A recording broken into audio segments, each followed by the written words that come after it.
আজকের গল্প শীর্ষেন্দু মুখোপাধ্যায়ের অদ্ভুতরে সিরিজ থেকে অষ্টপুরের বৃত্তান্ত। গল্পটি সত্য আনন্দ পাবলিশার্স প্রাইভেট লিমিটেড কর্তৃক সংরক্ষিত। আজ শুনবেন তৃতীয় পর্ব। ভাবছেন তো আগের দিনগুলোয় কি হয়েছে? না, সেটা বলবো না। আগের দিনের দুটো পর্ব অবশ্যই শুনবেন। গল্পটি এতই আনন্দের যে আমি চাই না এইখানে আপনারা শুনে নিয়ে আগের পর্ব দুটো মিস করে যান। তাই অবশ্যই আগের পর্ব দুটো শুনুন এবং উপভোগ করুন অসম্ভব সুন্দর একটি গল্প।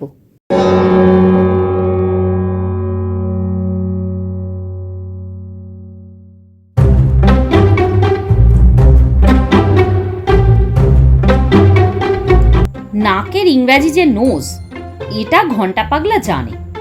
সে মাথা, কান, চোখ, হাত, পা, এমনকি পেটের ইংরেজিও জানে। Boy, girl, good morning, good night, thank you, এসব ধরলে জানে সে মেলাই।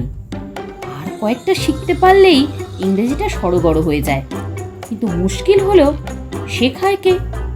বলাই মাস্টারকে ধরেছিল ঘন্টা, কিন্তু বলাই মাস্টার আঁতকে উঠে বলল, তোকে ইংরাজি শেখাবো?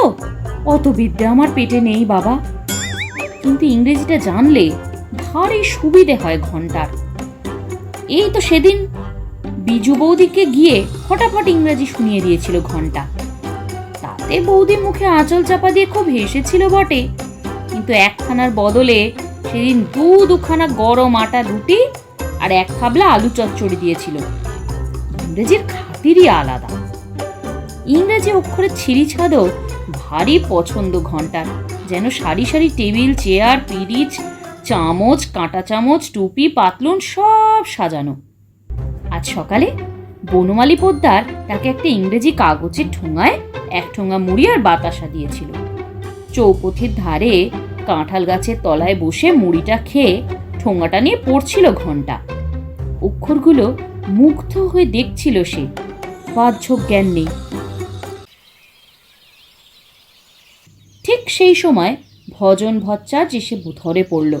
ও বাবা ঘন্টা, 2 টাকা দেবো কোন, আমার গরুটা খুঁজে এনে দে। হাটখোলার মাঠে বাঁধা ছিল, খোঁটা উপড়ে পালিয়েছে।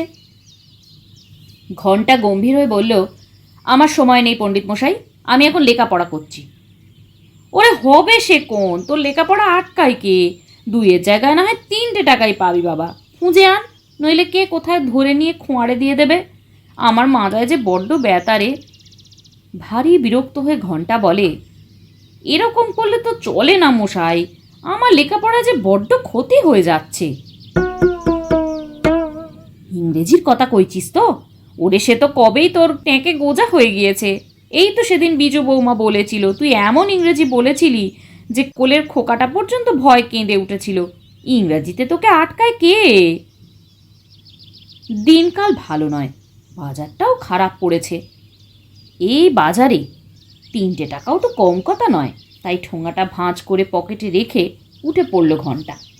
ভচ্চাজ মশাইয়ের গরুটা তার পক্ষে বড্ডই পয়া, মাঝে মাঝেই খোঁটা উপড়ে পালায়।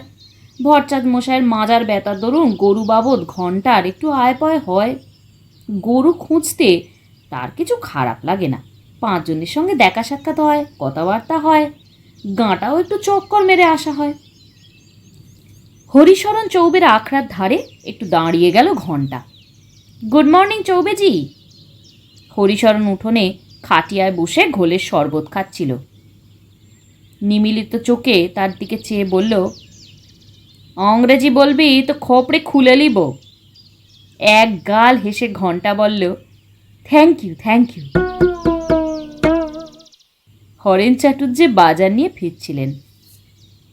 দেখা হতেই ঘন্টা খুব বিনয়ের সঙ্গে প্রশ্ন করল, how do how do? Haren Chatterjee ম্লান মুখে মাথা নেড়ে বললেন, না রে, হাডুডু সেই বয়সকালে খেলতুম বটে, এখন হাঁটুর ব্যথায় যে বড্ড কাবু হয়ে পড়েছি বাপু। থ্যাংক ইউ বলে ঘন্টা গট গট করে এগিয়ে যায়। স্কুলের অঙ্কের মাস্টারমশাই জ্ঞানবাবু হন্তদন্ত হয়ে টিউশনি সেরে বাড়ি ফিরছিলেন। ঘন্টা তাঁর বুকের সামনে বুক চিতিয়ে দাঁড়িয়ে বলল, কামিন কামিন। জ্ঞানবাবু বিরক্ত হয়ে রোষ কষায়িত লোচনে তার দিকে চেয়ে বললেন, হাতে বেতটা থাকলে এখন ঘা কতক দিতুম, বুঝলি? এটা কি তোর বৈঠকখানা যে বড় আপ্যায়ন করছিস? গুড বাই বলে ঘন্টা এগোতে থাকে। গরু খোঁজার মজাটা এইখানেই। কত লোকের সঙ্গে দেখা হয়ে যাচ্ছে, তবে ইংরাজিটা যে সবাই বোঝে তা নয়। গাঁয়ের লোক তো বুঝবে কি করে? এই তো সেদিন মৃদুভাষিনী দিদিমাকে গিয়ে ঘন্টা বলেছিল একটু লেগ ডাস্ট দিন, তা দিদিমা কি বুঝতে বুঝতে, ও মা গো, হতচ্ছাড়াটা বলে কি বলে এমন চেঁচালেন যে ঘন্টাকে পালিয়ে আসতে হয়। তবে ঘন্টার নামডাকও আছে। এই তো সেদিন দুপুরবেলা থানার বড়বাবু প্রাণপতি খাসনবিশ তার অফিসে বসে আছেন। এমন সময় এক ভদ্রমহিলা হন্তদন্ত হয়ে ঢুকতেই প্রাণপতি সচকিত হয়ে উঠলেন। ভদ্রমহিলাকে তাঁর খুব চেনা চেনা লাগছিল। খাতির করে বললেন, বসুন বৌদি বসুন। তখন কনস্টেবল ফটিক তাঁর কানে কানে বলল, বড়বাবু, ইনি আমাদের বৌদি বটে, কিন্তু আপনার বৌদি নন। প্রাণপতি অবাক হয়ে বললেন, কেন কেন? তখন ফটিক বলল, আপনার বৌদি হওয়ায় এর কিছু অসুবিধে আছে, কারণ ইনি আপনার বউ। তখন প্রাণপতি ভারী লজ্জিত হয়ে বলল, ও হ্যাঁ হ্যাঁ, তাই তো, কেমন চেনা চেনা ঠিক ছিল বটে। বীজ বৌদি তখনই খুব রাগ করে বলেছিলেন, তোমার চাইতে ঘন্টা পাগলাও ভালো। কথাটা কানে আসায় ঘন্টার ভারী দেমাক হয়েছিল। স্বয়ং দারাগবাবুর সঙ্গে তার তুলনা হচ্ছে, ব্যাপারটা তো ফেলনা নয়। দিঘি ছাড়িয়ে বাঁয়ে ফস্টার সাহেবের ভুতুরে বাড়ির দিকটার নীলকুঠির জঙ্গলে ঢুকে গরুটাকে গরু খোঁজা করতে করতে হঠাৎ দানোটার একেবারে মুখোমুখি পড়ে গেল ঘন্টা। প্রথমে গাছতলায় মুখোমুখি লোকটাকে দেখে ঘন্টা ইংরেজিতে কে তুমি বলতে গিয়ে বলে ফেলেছিল, হোয়াই ইউ। লোকটা অবশ্য জবাব দিল না। তখন ঘন্টা দেখল লোকটার চোখ বোজা। তারপর যা দেখল তাতে তার হাত পায়ে খিল ধরার উপক্রম। লোকটা দাঁড়িয়ে নয়, ঠ্যাং ছড়িয়ে ঘাস মাটির ওপর বসে গাছে হেলান দিয়ে ঘুমোচ্ছে। বসা অবস্থাতে তার মাথাটা ঘন্টার মাথার সমান সমান। শুধু তাই নয়, তার পাশে একখানা রক্তমাখা কুড়ুল। জামাইবাবু যে, নমস্কার নমস্কার, কি সৌভাগ্য কি সৌভাগ্য। পল্টু পাকড়াশিকে পাকড়াও করার জন্য সরকার বাহাদুর কোনো পুরস্কার ঘোষণা করেছে কিনা সেটা জানতে থানায় এসেছিল অবনী ঘোষাল। করেনি শুনে ভারী হতাশ হয়ে থানা থেকে বেরোবার মুখেই অবনী ঘোষালের পথ আটকালো একটা বেশ হাসি খুশি আহ্লাদি চেহারার উটকো লোক। অবনীর মেজাজটা খিঁচড়ে আছে। এই নিয়ে 4-4টে দিন কেটে গেল, সরকারের দিক থেকে কোনো সাড়া শব্দই নেই।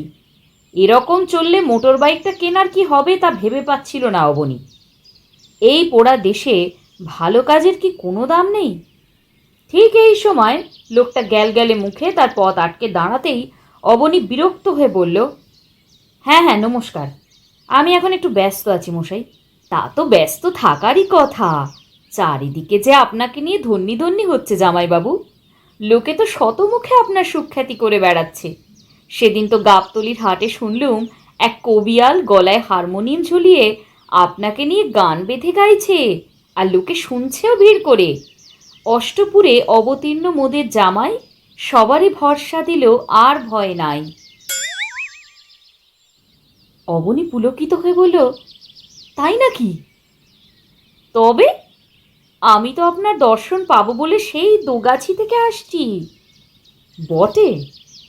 তা জামাইবাবু, অষ্টপুরের লোকেরা আপনাকে সম্বর্ধনা টম্বর্ধনা দিচ্ছে না? না হে বাপু, সেসব লক্ষণ তো কিছু দেখছি না। এটা তো ভারী অন্যায়। প্রাণ হাতে করে আপনি যে অষ্টপুরের অত বড় একটা খুনিয়ার সঙ্গে লড়াই করলেন, তার কি একটা দাম নেই? কৃতজ্ঞতা বলেও তো একটা কথা আছে নাকি? সে তো বটেই। লোকটা গলা আরো 2 পর্দা নামিয়ে বলল, তবে কি জানেন জামাইবাবু, অষ্টপুরে গিজগিজ করছে খারাপ লোক। খুনে গুন্ডা, পকেটমার, চোর ডাকাত, কিপমার, একেবারে ছয় লাভ। এ তো সবে শুরু। অবনী একটু থতমত খেয়ে বলল, না না, আমি আর অষ্টপুরের উপকার করতে পারবো না মশাই, আমার কাজকর্ম পড়ে আছে। লোকটা গম্ভীর হয়ে বলল, আপনি না চাইলে তো হবে না জামাইবাবু, চোরগুন্ডা বদমাশরা সে কথা শুনবে কেন? তাদেরও তো একটা প্রেস্টিজ আছে। তার মানে? লোকটা গলা আরও এক পরত নামিয়ে বলল, আগে সেই খবর পেয়েই তো আসা। খবর? কিসের খবর মশাই? পরশু রাত্রিরে যে শ্মশানের পাশের আমবাগানের বিরাট মিটিং হয়ে গেল, জোর বক্তৃতা হলো মশাই, শুনলে গা গরম হয়ে যায়। অবনী ঘোষাল একটু ফ্যাকাশে হয়ে গিয়ে বলল, তা তারা কি নিয়ে বক্তৃতা করছিল? আগে আপনাকে নিয়েই। তাদের হাতে বড্ড লেগেছে কি না, একজন নিরীহ চোরকে ওরমভাবে পেটানোয় তারা বেজায় চটে গিয়েছে। নাটা শিট তো বেশ জবরদস্ত বাগ্মী। বলছিল, একজন নবীন প্রতিভা, একজন উদীয়মান শিল্পীর উত্থানকে এভাবে থামিয়ে দেওয়া তো শুধু অন্যায় নয়, মহাপাপ। কত বড় একটা সম্ভাবনায় অকাল মৃত্যু ঘটতে যাচ্ছিল তা ভেবে আমাদের আশঙ্কা হয়। এই ঘটনার পিছনে নাটের গুরু হল শ্রীনিবাসাচার্যের ছোট জামাই, মহাপাষণ্ড, কুলাঙ্গার, কাপুরুষ এবং অহংকারী অবনী ঘোষাল। ভাই সব, এই অবনী ঘোষাল দেশ ও দশের শত্রু, নরঘাতক, রক্তলোলু, বিশ্বাসঘাতক এবং মহাপাপী। পল্টু পাকরাশির গণধোলার পিছনে এ শুধু নোংরা হাতই ছিল না, এই অবনী ঘোষাল আবার অপকর্মের জন্য সরকার বাহাদুরের পুরস্কার পাওয়ার জন্য ঘোরাঘুরি করছে। আপনাদের কাছে আজ আমার বিনীত আবেদন, অবনী ঘোষালকে এই অষ্টপুরের মাটিতেই কবর দিন, সে যেন আর অষ্টপুরের সীমানা ডিঙোতে না পারে। ওহ, এসব শুনে যা হাততালি পড়ল না জামাইবাবু, যে অত রাতেও কাকগুলো কা কা করে ভয় বাসা ছেড়ে উড়ে পড়েছিল। অবনী ঘোষাল শুকনো মুখে একটা ঢোক গিলে বলে, কিন্তু পল্টু পাকরাশি তো অষ্টপুরের ছেলে নয়, তাহলে অষ্টপুরের লোক রেগে যাচ্ছে কেন? আগে সে কথা উঠেছিল জামাইবাবু, দামোদর হাতি কথাটা তুলে বলেছিল, পল্টু পাকরাশি বহিরাগত ফরেনার, সে ভূমিপুত্র নয়, তার জন্য অষ্টপুরের জামাইকে জ্যান্ত পুঁতে ফেলা উচিত হবে কিনা। তাতে গদাই মল্লিক জলদ গম্ভীর গলায় খুব ভাবাবেগ দিয়ে বলতে লাগলো, ভাই সব, অপরাধ জগতে বহিরাগত বলে কিছু নেই। গুন্ডা ভারতবাসী, চোর ভারতবাসী, ডাকাত ভারতবাসী, খুনি ভারতবাসী আমার ভাই, আমার আত্মার আত্মীয়। তাদের অপমানে আমাদেরও অপমান, তাদের ব্যথা, তাদের বেদনা আমাদেরই ব্যথা ও বেদনা। ও জামাইবাবু, কি বলবো আপনাকে, গদায়ের বক্তৃতা শুনে অনেকে চোখের জল চাপতে পারেনি। শেষে সভায় ঐক্যমত হলো যে অবনী ঘোষালকে প্রথমে হাঁটুরে প্রহার, তারপর জীবন্ত কবর দেওয়া হবে, যাতে এরকম অসামাজিক আর অমানবিক কাজে নামবার আগে জনসাধারণ সতর্ক হয়।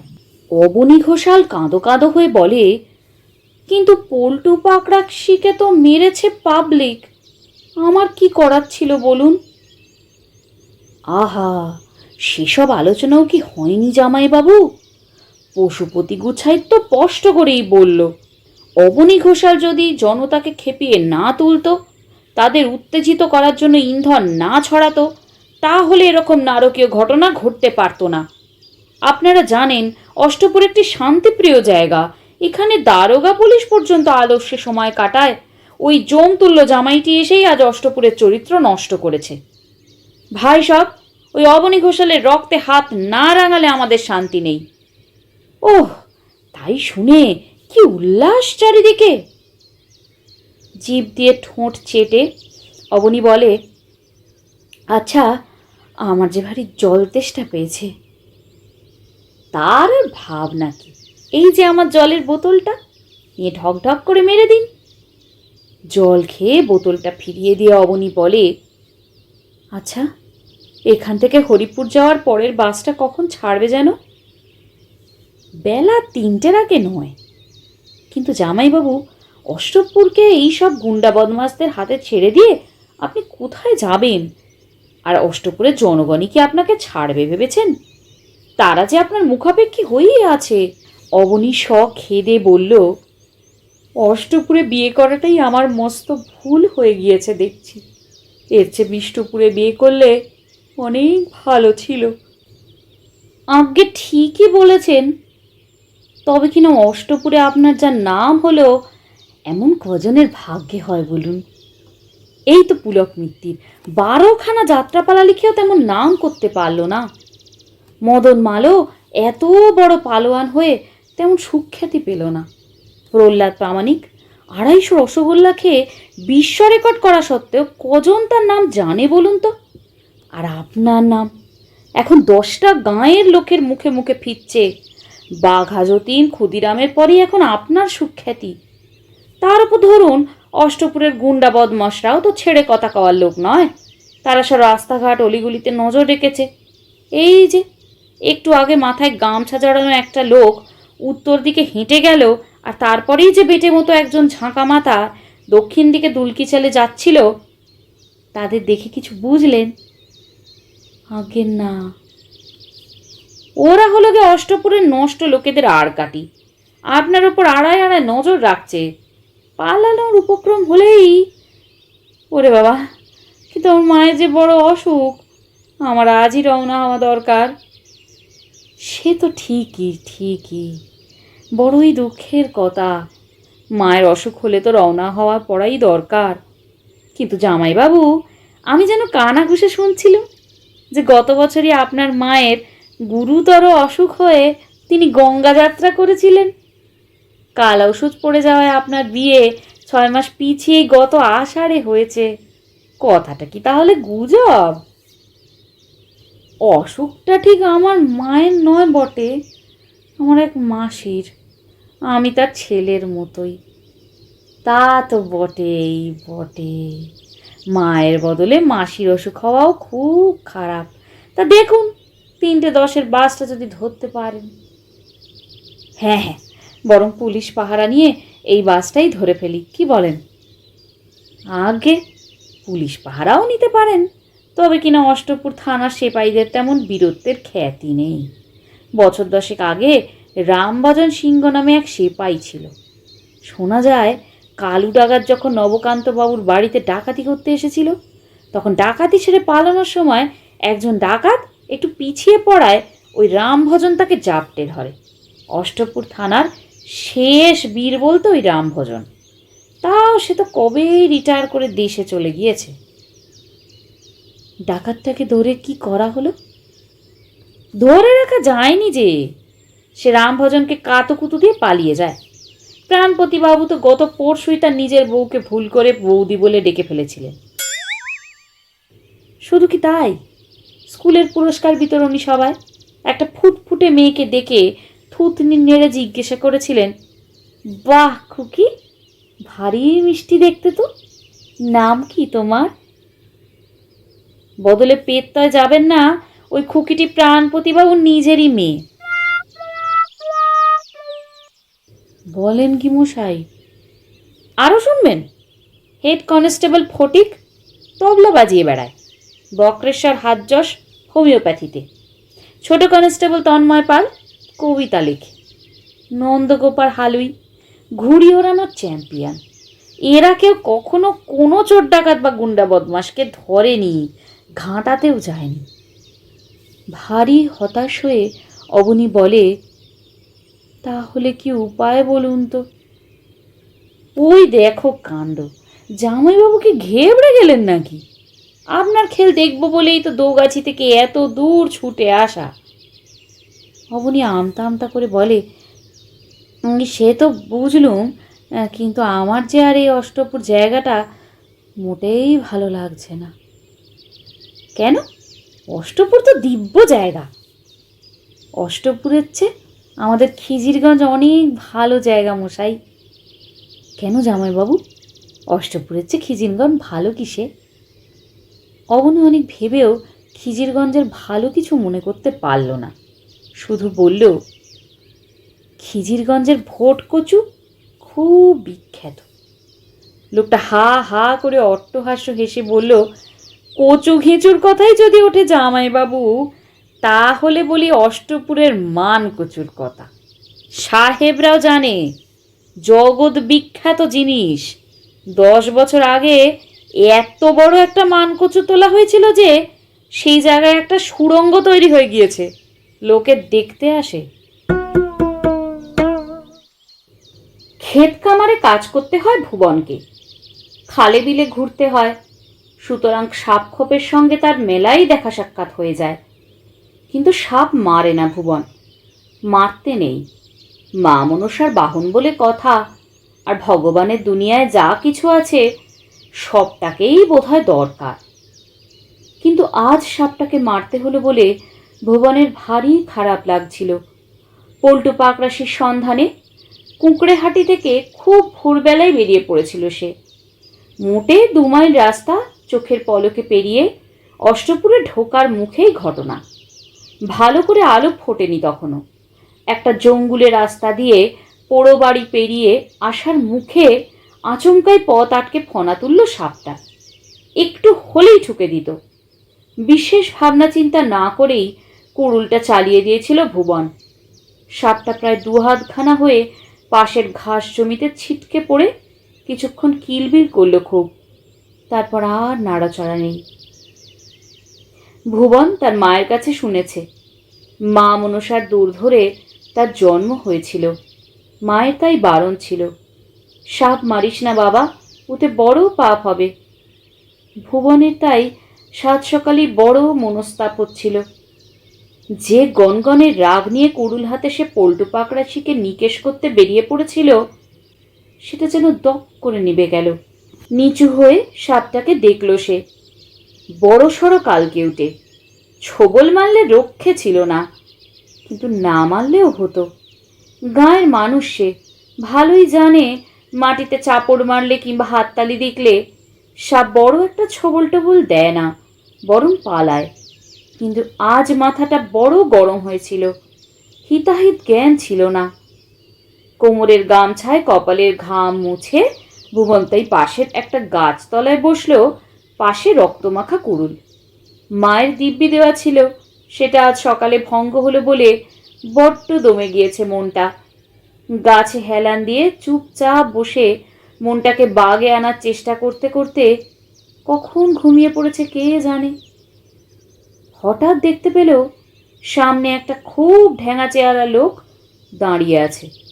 তার মাথায় টাক, নাকটা বেজায় চোখা, কটা চোখ, দাড়ি গোঁফ কামানো, গায়ে একটা আলখাল্লার মতো, আর হাতে একটা লম্বা ডান্ডায় লাগানো বুরুষ।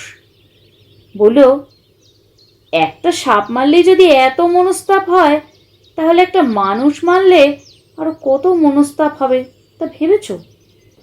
ভুবনের ভাবনা টাবনা বিশেষ আসে না, তবু তার মনে হলো লোকটা ঠিক কথাই বলছে। সে তবুও মিনমিন করে বলে, কিন্তু সে যে আমার ভাইটাকে মেরেছে, তাই আর একটা ভাইকেও মারতে চাও? তাহলে কি করব? মনে রেখো, যাকে মারতে চাও তাকে প্রভু বড় ভালোবাসেন। প্রভুকে? প্রভু যার কাছে যেমন ঠিক তেমন। মা মনসা হয়ে প্রভু তোমার কাছেই রয়েছেন, আমি তাঁর ভৃত্য। মুখে কার একটা গরম শ্বাস পড়ায় চটকা ভেঙে চেয়ে ভুবন দেখতে পেল তার সামনে উবু হয়ে বসে একটা লোক ঝুলঝুলে চোখে তাকে দেখছে।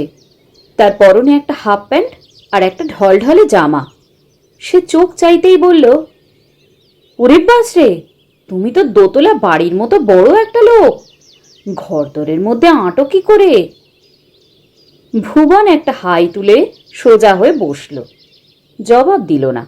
লোকটা গলা এক পর্দা নামিয়ে বলল, তা লাশটা কোথায় লুকোলে বলো তো? লাশ? কিসের লাশ? লোকটা খুব বুঝতারের মতো একটু খুক করে হেসে বলল, হুম, ভাবছো আমি রটিয়ে বেড়াবো? আমাকে সে বান্দা পাওনি। আমার মুখ দিয়ে কখনো বেফাস কথা বেরোয় না বাপু, কথা চেপে রাখতে আমি খুব ওস্তাদ। বটে? তবে নবকান্ত বাবুর কাছ থেকে টেপা নবু যে 8টা কাঁঠাল চুরি করেছিল, সে কথা কাউকে বলেছি বলো? হাসু মণ্ডল যে দুর্গা পাইনকে আড়ালে কুমড়ো পটাশ বলে। সেটা কখনো ফাঁস করেছে কি? তেজেন বাবুর যে লেজ আছে তা আর কেউ না জানুক, আমি তো জানি, কিন্তু গলা টিপে মেরে ফেললেও সে কথা কাউকে বলবো না।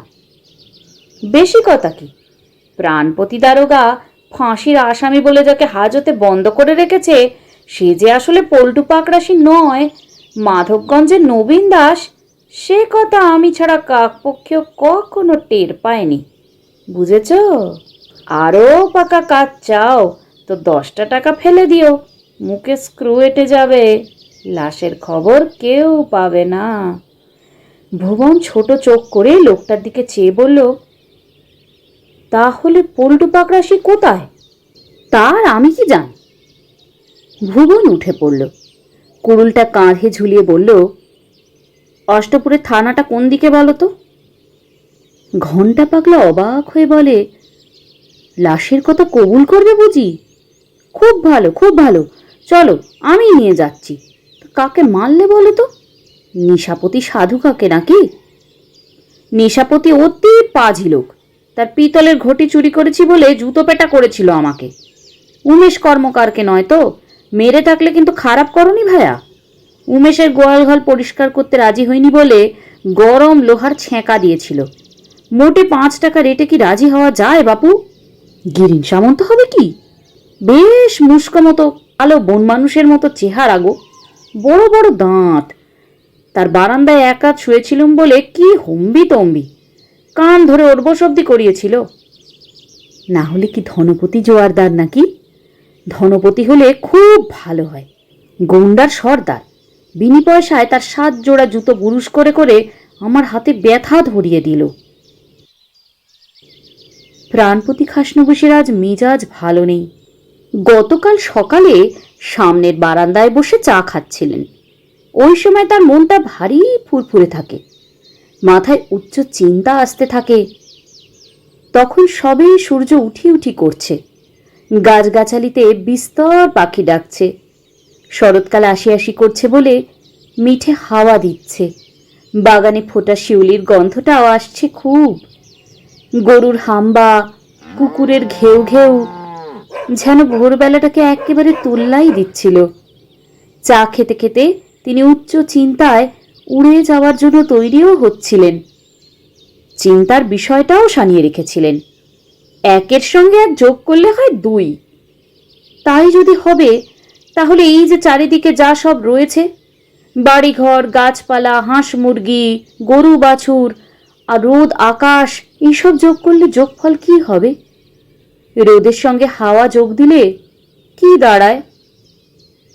সবে ভাবনা শুরু করতে যাবেন, ঠিক এমন সময় দেখতে পেলেন ফটকের বাইরে একটা লোক দাঁড়িয়ে বাড়ির দিকে এক দৃষ্টে চেয়ে আছে। লোকটা বেজায় লম্বা, মাথায় টাক, কটা চোখ, পরনে একটা আলখাল্লার মতো জিনিস। তিনি হেঁকে বললেন, কে ওখানে? কি চাই? লোকটা একটাও কথা না বলে পিছু ফিরে চলে গেল। একজন সেপাইকে ডেকে লোকটার খোঁজ করতে পাঠালেন। ঘণ্টাখানেক পরে সে ফিরে এসে বলল, আগে বড়বাবু কোথাও পাওয়া গেল না। সেই থেকে মেজাজটা খিচড়ে গেল। উচ্চ চিন্তায় উড়ি উড়ি করেও উঠতে পারলেন না। কিন্তু ব্যাপারটা সেখানেই শেষ হলো না। সকালে বাজার যাওয়ার সময় টের পেলেন কেউ যেন তার পিছু নিয়েছে। একবার চকিতে পিছু ফিরে যেন দাড়ি গোঁফওয়ালা একটা লোককে চট করে একটা গাছের আড়ালে গা ঢাকা দিতেও দেখলেন। বাজার করতে করতে সারাক্ষণ মনে হতে লাগলেও তাঁকে কেউ নজরে রাখছে, তাঁর গতিবিধি লক্ষ্য করছে। অথচ তিনি অষ্টপুরের বড় বাবু, বলতে গেলে দণ্ডমুণ্ডের কর্তা। এত সাহস কার যে তাঁর উপর নজর রাখে? এতে হলো কি, সারাদিন তার আর উচ্চ চিন্তা হলো না।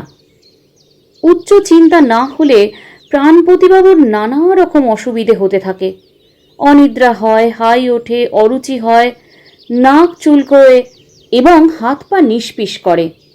আজ সকালবেলায় কালকের মতোই পাখি ডাকছিল, শিউলির গন্ধ ছড়াচ্ছিল, গরুর হাম্বা, কুকুরের ডাক, কোনো কিছুরই অভাব ছিল না। কিন্তু প্রাণপতিবাবুর মনে হচ্ছিল এমন বিটকেল সকাল আর দেখেননি। শিউলির কি বিচ্ছিরি গন্ধ! পাখিগুলো যে কেন এত চেঁচায়, আর চা জিনিসটা যে কেন আহাম্মকরা খায়! বাজারের দোকানিরা তাকে যথেষ্টই খাতির করে, ন্যায্য দামই নেয়, ওজনেও ঠকায় না। কিন্তু আজ বাজার করতে গিয়ে তার খুব ইচ্ছে করছিল মাছওয়ালা বিনোদকে একটা ঘুষি মারেন। কালুরামের মুদিখানায় ডাল আর সর্ষের তেল কেনার সময় তার খুব ইচ্ছে হলো কালুরামকে বেত মারতে মারতে থানায় নিয়ে হাজতে পুড়ে রাখেন। আর লাউ কেনার সময় সবজিওয়ালার কেনারামকে বিনা কারণেই তিনি গাধা, গরু ও রাস্কেল বলে গালাগাল করে বসলেন। এবং করে মনে হলো, বেশ করেছি, ওদের উচিত শিক্ষা হওয়া দরকার। একটু বেলার দিকে যখন থানায় এসে বসলেন, তখন তাকে কেউই যেন ঠিক চিনতে পারছিল না। রোজকার যেই ভোলা ভালা আনমোনা ভালো মানুষের জায়গায় যেন দারোগার চেয়ারে একটা ভালুক বসে আছে। চোখ দুটো ভাঁটার মতো চারিদিকে ঘুরছে, কথায় কথায় রুলটা তুলে ঠকাস করে টেবিলে ঘা মারছেন। কেউ কাছে ঘেঁষতে সাহস পাচ্ছে না। ঠিক সেই সময় ঘণ্টা পাগলা গ্যাল গ্যালে হাসি মুখে ঘরে ঢুকে একটা সেলাম ঠুকে বলল, গুড মর্নিং বড়বাবু, ব্রিং আ মার্ডারার। এই আজ সকালে ফস্টার সাহেবের বাড়ির কাছে একজনকে খুন করে এসেছে হুজুর। এই যে একেবারে হাতে নাতে ধরে এনেছি। কই হে, এসো। ঘন্টার একটু পিছনে যে লোকটা ঘরে ঢুকলো সে 1.5 মানুষ লম্বা, তেমনি পেল্লায় পেটানো চেহারা, কাঁধে লটকানো একটা কুড়ুল এবং তাতে বাস্তবিক রক্তের দাগ। প্রাণপতি একটা হুঙ্কার দিয়ে লাফিয়ে উঠলেন, কাকে খুন করেছিস?